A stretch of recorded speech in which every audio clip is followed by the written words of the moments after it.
আর যদি বাস্তবতার আপনার রাসূলের হাদিসের বাস্তবতার বিরুদ্ধে যদি আপনি যান, তাহলে দেখবেন ওই সংসারে খাবার অঢেল সম্পদ আছে, অনেক কিছু আছে, কিন্তু তাদের সংসারের মধ্যে ভালোবাসা নাই, তাদের সংসারের মধ্যে মনুষ্যত্ব নাই।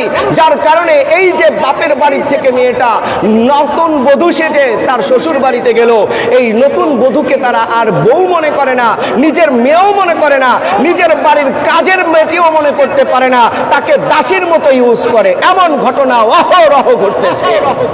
মুহতারাম হাজিরিন, এজন্য আল্লাহর রাসূল সাল্লাল্লাহু আলাইহি ওয়াসাল্লাম আমাদেরকে যেই পরামর্শ দিয়েছেন, ওই পরামর্শ অনুযায়ী যদি আমরা বিবাহ করি, পরামর্শটা হলো যেই বিয়েতে খরচ কম ওই বিয়েতে বরকত বেশি। ওইভাবে যদি আমরা বিবাহ শাদী করি, আমাদের ছেলেগুলোর বিবাহ যদি ওইভাবে দেই, আমাদের মেয়েগুলোর বিবাহ যদি ওইভাবে দেই, তাহলে তাদের সংসারের মধ্যে বরকত হবে, তাদের বিবাহ শাদীর মধ্যে বরকত হবে।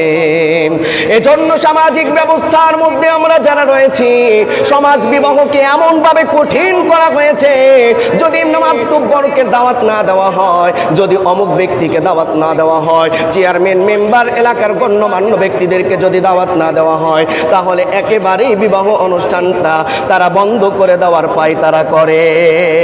এমন অনেক ঘটনা রয়েছে। কিন্তু আল্লাহর রাসূল সাল্লাল্লাহু আলাইহি ওয়াসাল্লামের চাইতে দামি মানুষ পৃথিবীর আর কেউ হতে পারে? আর কেউ হতে পারে না। আল্লাহর রাসূল সাল্লাল্লাহু আলাইহি ওয়াসাল্লামের সাহাবী, প্রিয় এক সাহাবীর নাম হলো আব্দুর রহমান ইবনে আউফ রাদিয়াল্লাহু তাআলা আনহু। দুনিয়া থেকে জান্নাতের সার্টিফিকেট প্রাপ্ত, জান্নাতের সুসংবাদ প্রাপ্ত 10 জন সাহাবী